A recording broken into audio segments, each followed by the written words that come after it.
And we're back for part 2 of chapter 1.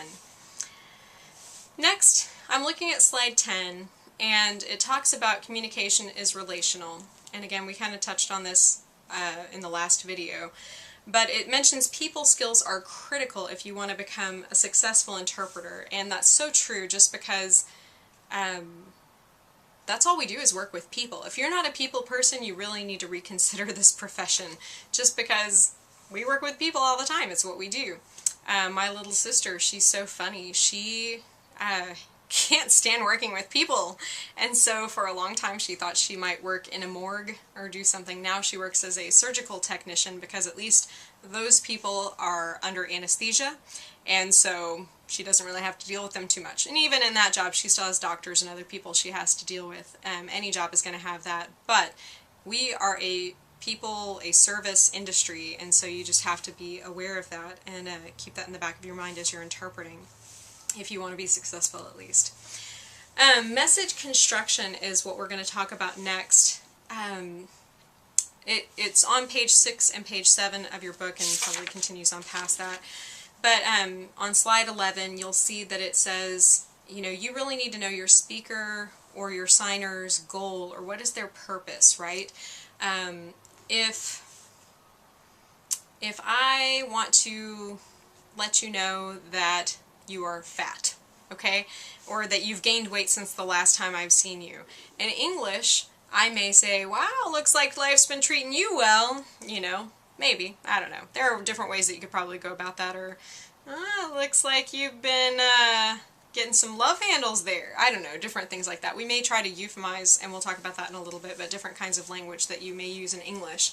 But their goal or their purpose in that is to say it looks like you've gained some weight. So in sign language you would probably need to be more direct and just say, fat you. I don't know. I mean, that's one way of talking about it. It's also important to know about status and power differential or differentiation roles. You need to know who the players are and what the activity is that you're doing. So if you're doing a doctor's appointment, for example, okay, you really don't want to align yourself either with the doctor or with the patient. Or, for example, let's even go to something like a court case. Okay, if the defendant is the deaf person, I probably, even though in deaf culture it's very common to walk up and hug people, oh, I haven't seen you in so long, how are you doing? Yeah, you're probably not going to do that with the deaf defendant if you're interpreting for the court, because it just looks bad, right? Again, it's one of those perceived conflicts of interest, whether it is or not. And so anyway, you just kind of need to keep that in check. You never want to align yourself with the deaf person, and you don't want to align yourself with the hearing person either, because now to that deaf person it looks like great. Hearing oppression, there's 2 to 1, and that's kind of what it may be perceived as to them. So you definitely, and I don't even care who's paying me. I don't care where the money is coming from. I'm still going to be fair and just, and I'm not going to align myself with either person. So it's just something to keep in the back of your mind. Also, where is the event happening? Is it a public or a private kind of venue? Where is it that you're interpreting? Because a lot of that's going to influence what kind of language you use, and where you're going to stand, where you're going to sit, what's more appropriate, those kinds of things. And so it's important to know what is the goal of that environment. Let's see. Also, know your speaker's goal. You know, I do video relay sometimes, and of course you get a lot of, I don't know, just calls of people wanting to, like sales calls and those types of things. And the goal of that person is to be persuasive, to really convince the other person, to hook them, to make sure that they get that person to buy their product. And so even though I may not believe in their product, I have to be just as convincing in sign language, or back in English, dependent upon who the person is that's selling the product. And I have to sound as pro that product as they are. And so sometimes that's very difficult, especially if you really do have strong feelings one way or another about something. It can be very, very difficult. Or when you know someone's getting ripped off, it's really hard. It's very, very difficult. But again, I have to know, what is that speaker's goal? Are they trying to trick the person? This is one reason I don't do court.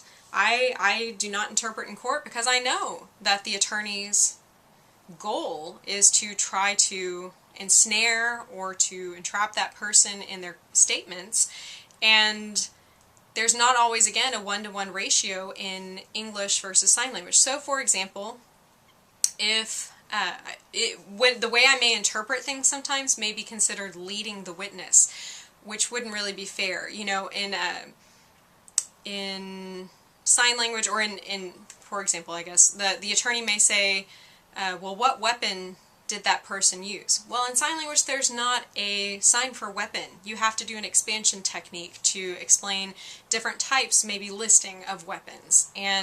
But in doing that, I may be placing thoughts into the witness's head, and so, I don't know, it gets very, very sticky, and so henceforth I don't do legal interpreting. If you have questions about that, you need to talk to a legal interpreter, but that is not me. So you can see language and communication is obviously very important, and when we start to do this message construction, as it talks about in slide 11, it's difficult. You really do have to know the purpose of what the person is trying to convey. On slide 12, we talk about implied versus overt language. One of those things is, and it talks about this even in your book, is in sign language, we, again, are more specific than usually we are in English. And so if a person says, I'm going to go powder my nose, dude, they're not going to go powder their nose, they're going to take a crap. Okay? Let's just be real. That's what they're going to do. Okay? Or to go pee or something. But in English, you don't do that. But the implied idea is they're going to the bathroom. And so in English, maybe the person says they're going to powder their nose. I'm probably going to look at the deaf person and say, bathroom them. You know, that's probably what I'm going to do.